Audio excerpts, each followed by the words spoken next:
빌립보서 1장 1절에서 2절에 있는 말씀입니다.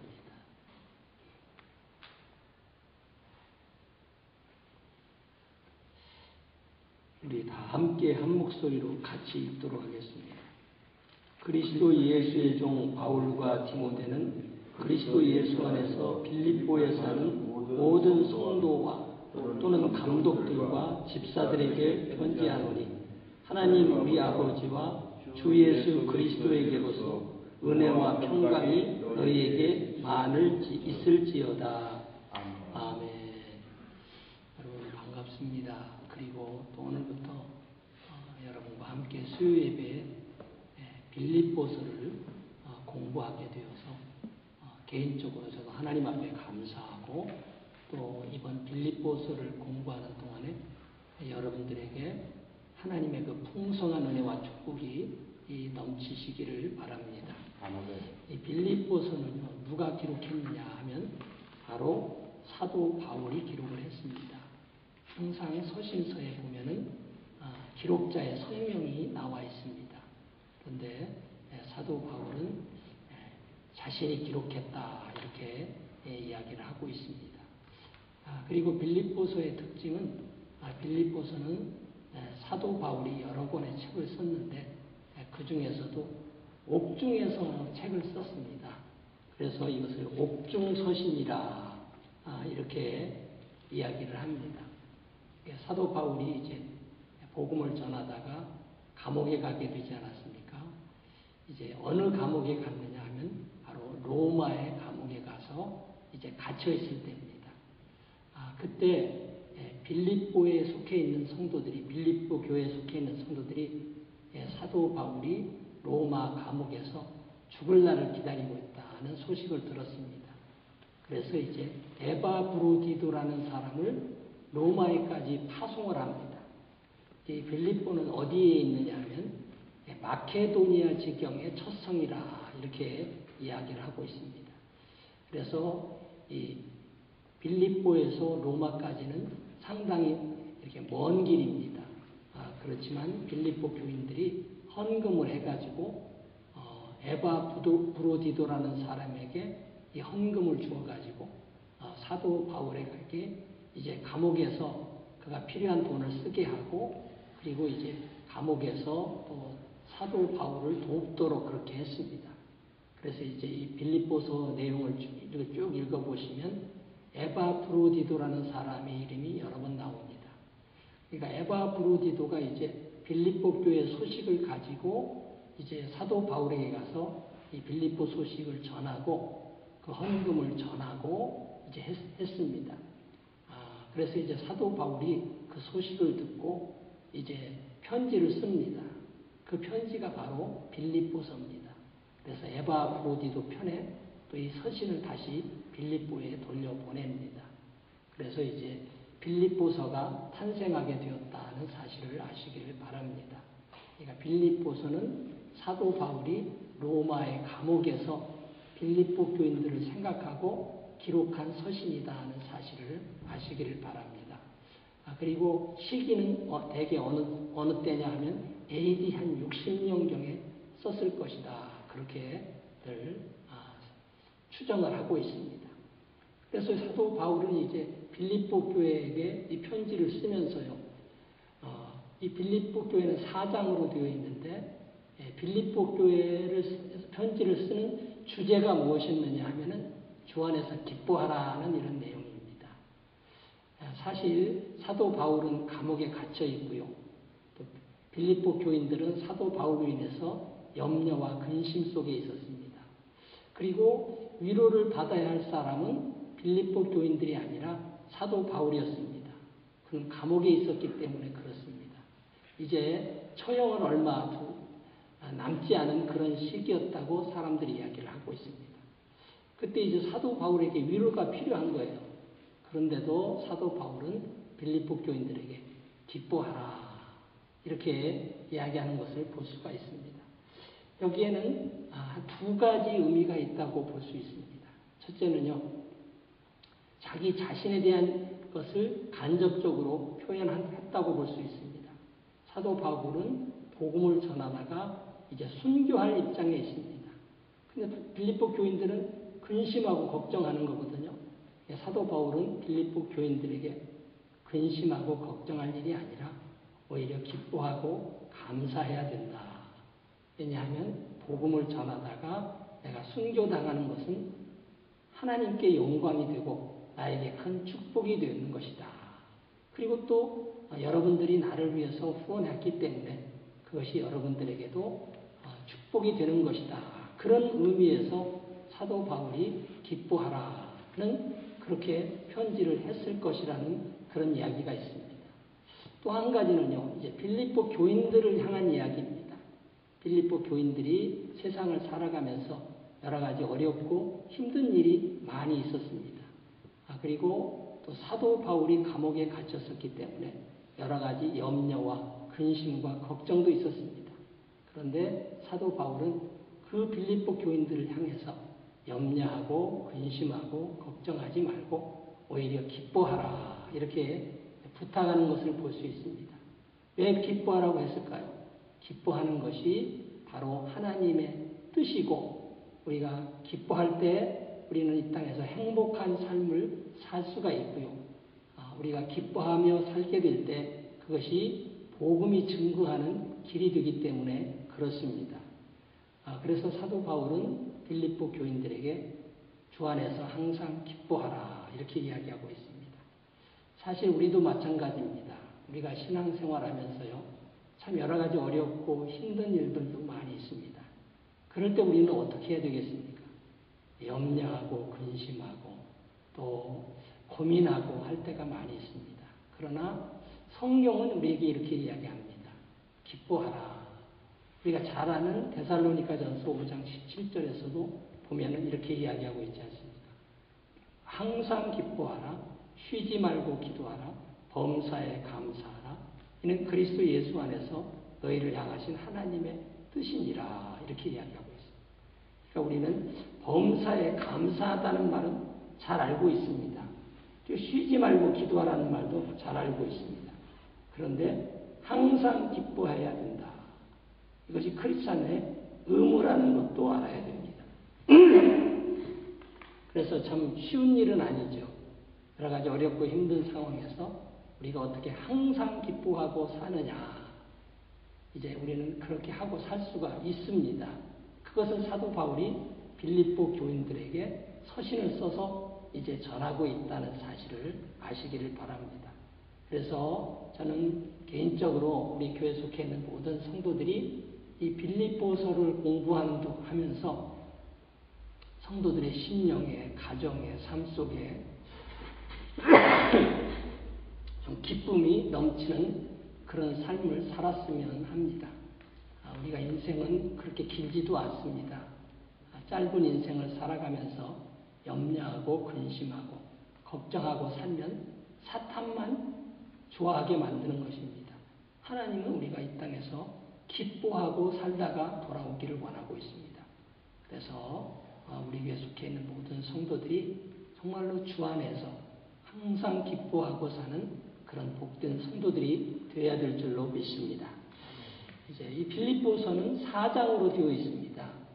그런데 이 4장을 통해서 이제 우리가 이번에는 좀 절수를 줄여가지고 지난번에 우리가 QT도 공부하고 했으니까 QT식으로 한번 여러분들이 은혜도 받고 묵상도 해보면서 여러분들이 이 빌립보서를 공부했으면 좋겠습니다. 이제 빌립보서는 4장으로 되어 있는데 오늘 1절과 2절을 같이 공부하도록 하겠습니다. 빌립보서는요, 사도 바울이 항상 편지를 다른 교회에 쓰는 스타일과 같습니다. 항상 1절에는 무슨 말을 하느냐면요, 사도 바울은 항상 편지를 받는 사람들에 대해서 이야기하고 있습니다. 오늘도 여기 보면 그리스도 예수의 종 바울과 디모데는 그리스도 예수 안에서 빌립보에 사는 모든 성도, 감독들, 오늘날로 말하면 감독들은 목사에 해당이 되겠습니다. 집사들에게 편지한다. 이렇게 이야기합니다. 그래서 빌립보에 살고 있는 일반 평신도들, 직분자들, 목회자들에게 편지를 하고 있는 것을 볼 수가 있습니다. 그러면서 2절에 이렇게 이야기합니다. 하나님 우리 아버지와 주 예수 그리스도에게로서 은혜와 평강이 너희에게 있을지어다. 그래서 사도 바울은 이제 두 번째로 그분들을 항상 축복하는 것을 볼 수 있습니다. 사도 바울이 서신을 쓰면서 항상 이와 같은 형식을 취하고 있어요. 그래서 받는 사람들에게 은혜와 평강이 넘칠지어다. 이렇게 편지를 하고 있습니다. 그러면 이제 우리가 한번 생각해 봐야 됩니다. 사도 바울이 그냥 개인적으로 하나의 인사의 거치례로서 하는 말은 절대로 아닙니다. 신자들에게 있어서 신앙생활하면서 가장 중요한 게 뭘까? 이제 그래서 오늘 신자들에게 필요한 것, 신자에게 필요한 게 뭘까? 가장 필요한 것, 신자에게 가장 필요한 것. 우선순위가 있잖아요.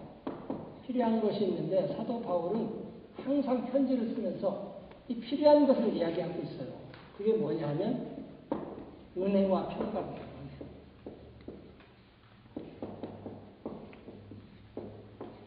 우리가 신앙생활하면서 이것이 가장 중요합니다. 그래서 사도 바울은 서신서를 쓸 때마다 교회에 편지를 보내면서 항상 똑같은 말을 하고 있어요. 너희에게 은혜와 평강이 있을지어다. 이렇게 말씀하고 있는 것을 볼 수가 있습니다. 그 이유는 바로 우리에게 뭐가 필요해요? 은혜가 필요하다는 것입니다. 성도들이 신앙생활하면서 은혜라는 말을 너무 많이 듣고 있습니다. 근데 사실 은혜가 뭐냐 하면 그냥 문자적으로는 잘 알고 있어요. 그런데 은혜가 무엇인가를 잘 모르는 분들이 너무나 많이 있습니다. 자, 문자적으로 우리가 잘 알고 있습니다. 은혜라는 말은 헬라 말로 카리스라는 말이고 그 뜻은 이런 겁니다. 받을 자격이 없는 사람에게 주는 값없이 주는 선물. 우리 교인들 중에 그거 모르는 분 있어요? 은혜는 하나님이 우리에게 값없이 주시는 선물이다는 것은 다 문자적으로 알고 있습니다. 그래서 하나님이 나에게 주시는 선물이 바로 은혜다는 겁니다. 그 다음에 우리에게 가장 중요한 게 뭐냐? 바로 평강이라는 사실을 우리가 알아야 됩니다. 사람들이 세상을 살아가면서 더 많이 벌고 또 더 많은 것을 이렇게 얻으려고 하는 이유는 바로 평안을 누리기 위해서 그렇다는 사실을 우리가 알아야 됩니다. 그래서 이 세상에서 가장 중요한 것이 뭐냐 하면 평강이라는 사실을 우리가 잘 알고 있습니다. 그래서 유대인들은 인사할 때마다 샬롬 샬롬 했대잖아요. 평안이 있기를 바랍니다. 그래서 우리 여러분들의 심령과 가정에 평안이 있으면 바로 그것이 지상의 천국입니다. 그래서 사도 바울은 빌립보 교인들에게 인사하면서 첫 번째로 그들을 축복하는 것이 은혜와 평강이 있기를 바란다. 이렇게 서신에서 말씀하고 있는 것을 볼 수 있습니다. 그 이유는 바로 이것이 가장 중요한 것이기 때문에 그렇다고 말씀을 드렸습니다. 그래서 이 은혜와 평강이 있어야 되는데, 자, 은혜라는 게 뭐냐 하면은요, 은혜는 어떤 거냐면 세 가지가 있습니다. 은혜는요, 하나님이 주시는 선물이에요. 자, 보세요. 야고보서 1장 17절을 한번 같이 읽어보겠습니다. 일단 중요한 말씀입니다. 여러분, 이 야고보서 1장 17절에 있는 말씀. 제가 이 성경 구절을 참 좋아하는데요. 그 좋아하는 이유 중에 하나가 1장 17절은 제 생일날하고 맞아 들어가요. 그래서 외기도 쉬워요. 야고보서 1장 17절. 저는 이 구절을 참 좋아하거든요. 제 생일과 같은 구절이기 때문에도 그렇지만은 특별히 은혜에 대해서 이야기를 하고 있기 때문에 그렇습니다. 자, 같이 한번 읽어보겠습니다. 각양 좋은 은사와 온전한 선물이 다 위로부터 빛들의 아버지께로부터 내려오나니 그는 변함도 없으시고 회전하는 그림자도 없으시니라. 아멘. 여기 이제 이야기 은혜라는 게 뭐냐 하면 첫째는 아버지 예수님으로부터 오는 거예요. 예수님 하나님 예수님으로부터 오는 것. 근데 예수님으로부터 이 오는 것을 은혜라고 하는데 그 그 은혜가 어떤 거냐면 각종 각양 좋은 은사.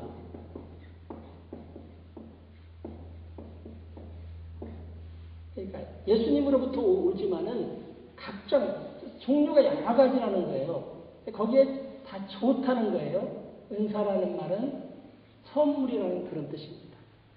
그러니까 은혜라는 게 뭐냐? 하나님으로부터 오는 거예요. 위로부터 계신 빛들의 아버지께서 내려오나니 그는 변함도 없고 회전하는 그림자도 없으시니라. 이렇게 얘기해요. 좋은 은사예요. 그 다음에 온전하다는 거예요. 온전한 선물. 하나님이 한번 주시는 것은요, 온전합니다. 그거 아셔야 됩니다. 그러니까 하나님이 여러분들에게 무슨, 하여튼 뭔가 여러 가지 각양 좋은 은사니까 여러 가지를 한번 주시게 되면 하나님은 퍼펙트한 걸 주세요. 가장 완전한 걸 주세요. 좋은 걸 주세요. 그리고 그걸 통해서 우리가 이 땅에서 기쁨을 누리고 복된 삶을 살게 하시는 거예요. 어떤 때는 처음에 여러 가지 고통스러운 걸 주실 때도 있어요.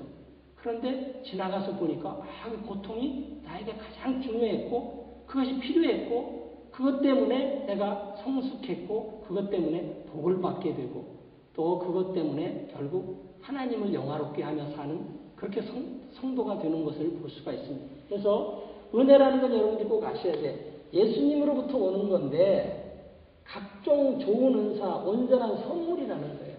이걸 바로 은혜라는 겁니다. 은혜를 여러분들이 정의를 분명하게 해야 돼요. 어떤 거냐? 예수님은 하나님으로부터 오는 건데 각양 좋은 은사, 온전한 선물이 바로 은혜다. 이걸 값없이 오는 건데 이것을 어떻게 돼요? 이것은 값없이 주는 거다. 참 요즘에 값없이 준다는 것을 그렇게 우리가 참 찾기 힘든 거죠. 다 뭔가 조건이 있고 한데 하나님은 우리에게 이것을 값없이 주시는 거다. 이것이 바로 은혜라는 것을 우리가 알아야 됩니다. 그런데 이것은 우리가 어떻게 얻느냐? 이것은 바로 우리가 믿음으로 얻습니다. 믿음은 바라는 것들의 실상이라고 했어요. 그래서 믿음을 통해서 우리가 은혜를 입는 겁니다. 그러니까 우리가 하나님의 은혜를 입으려고 하는 사람들은 어떻게 해야 되느냐? 믿음이 없이는 하나님 앞에 은혜를 입을 수가 없습니다. 하나님은 또 어떤 사람에게 은혜를 주시는지 아세요? 믿음이 있는 사람에게. 믿음이 있는 사람이라는 말은 바로 하나님을 나의 구주로 믿는 사람, 예수님을 나의 구주로 믿는 그런 사람에게 이 값없이 이렇게 주시는 거예요. 이것을 우리는 은혜다 이렇게 이야기를 합니다. 그 다음에 이 은혜는 예수님으로부터 오는 건데요. 이 온전한 선물인데 또 한 가지가 있습니다. 예수님으로부터 오는 건데 그게 이제 히브리서 4장 16절 한번 보세요. 히브리서 야고보서 조금 전에 히브리서가 있죠. 히브리서 4장 16절 말씀을 한번 읽어보세요. 자, 히브리서 4장 16절 말씀 우리 다 같이 함께 같이 읽어보겠습니다. 그러므로 우리가 긍휼하심을 받고 때를 따라 돕는 은혜를 얻기 위하여 은혜의 보좌 앞에 담대히 나갈 것입니다. 또 하나의 은혜가 있는데 값없이 이런 은혜가 있는데 때를 따라 주는 은혜가 있어요. 때를 따라 주시는 은혜. 그러니까요. 이 은혜라는 것은 한 번만 받아서는 안 돼요. 때를 따라서 주시는 은혜가 있어요. 어제 우리가 받아야 할 은혜, 오늘 우리가 받아야 할 은혜는 또 다른 것입니다. 그러니까 그것을 많은 사람들이 한번 은혜, 하나님 나 은혜 주셨으니까 계속 주시겠지. 그걸 그렇게 믿고 있으면 안 돼요. 때를 따라서 하나님이 주시는데 여기 조건이 붙어 있습니다. 때를 따라 돕는 은혜를 얻기 위하여 은혜의 보좌 앞에 은혜의 보좌 앞에 담대히 나가서 은혜의 보좌 앞에 나가서 그 다음에 해야 될 일은 기도해요. 간구해야 돼요. 그러니까 이런 것은 간구하지 않아도 하나님이 주세요. 믿음으로 내가 소유하는 것입니다.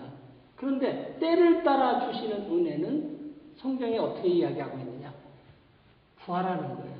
은혜의 보좌 앞에 나가서 하나님 앞에 간구할 때 하나님께서 그 기도를 들으시고 오늘 또 필요한 은혜, 내일 오늘 저녁에 필요한 은혜, 내일 여러분들이 필요한 은혜를 주시는 겁니다.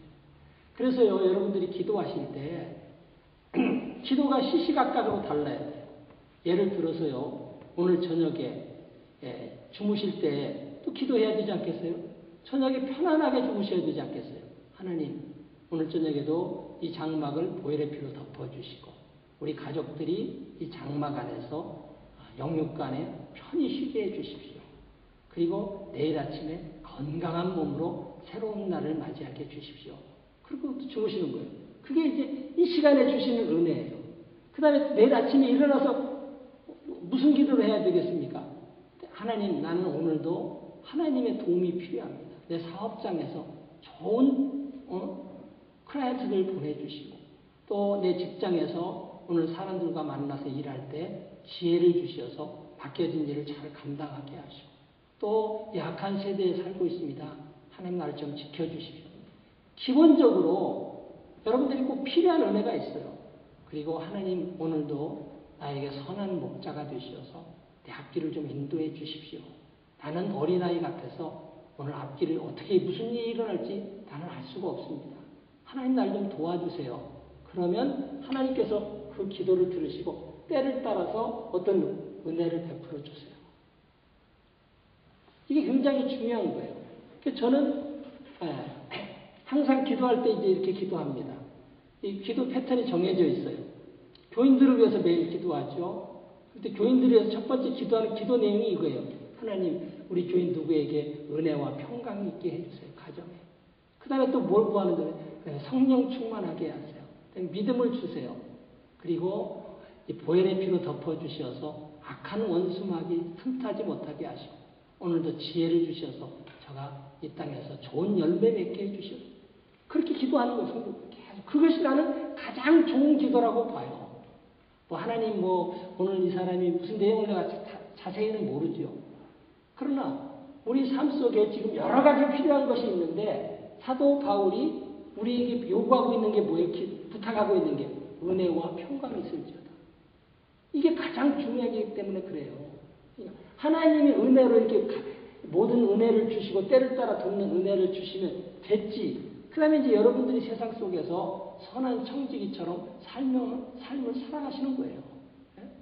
이렇게 했으니까 하나님이 다 알아서 해주시는 것이 아니라 내가 그걸 강구하고 여러분들이 맡겨진 일을 잘 감당하게 될 때 그 속에서 하나님이 함께 역사하사 따르는 증거를 통해서 아버지께 영광을 돌리게 하실 줄로 믿습니다. 그러니까 여러분들 신앙생활하면서 오늘 아셨죠? 이제 평강이라는 건데 다음 주에 해야겠어요. 왜냐하면 이거 두 가지 다음에 여러분들이 혼돈스러워. 이제는 제가 그저께 우리 교회에서 이게 큐티를 이제 시작을 해가지고 큐티를 할까 하다가 좀 큐티를 수요에 대해 좀 적용했으면 좋겠다 하는 생각이 들었어요. 그래서 주제 하나만 가지고 해야 되겠다, 주제를. 큐티는 여러 가지 주제 가지고 하면 안 되거든요. 이제 오늘 저녁에 주제가 뭐예요? 신자에게 가장 필요한 것이 사도 바울이 빌립보 교인들에게 은혜와 평강이 있을지어다 했는데 우리에게 가장 중요한 게 뭐예요? 은혜라는 거예요. 평강도요. 평강은 은혜 다음에 오는 겁니다. 성경에서 항상 첫 번째 나오는 구절이 매우 중요해요. 첫 번째. 그 다음에 나오는 구절과 두 번째 나오는 구절, 그것도 중요하지만 첫 번째 나오는 구절이 더 중요합니다. 그래서 신자에게 가장 필요한 것이 어떤 것일까? 우리는 은혜예요. 그 다음에 평안이에요. 왜냐하면 여러분들이 예수님으로부터 오는 가장 좋은 은사, 가장 좋은 은사 중에서 가장이 붙어있기 때문에 여러 가지예요.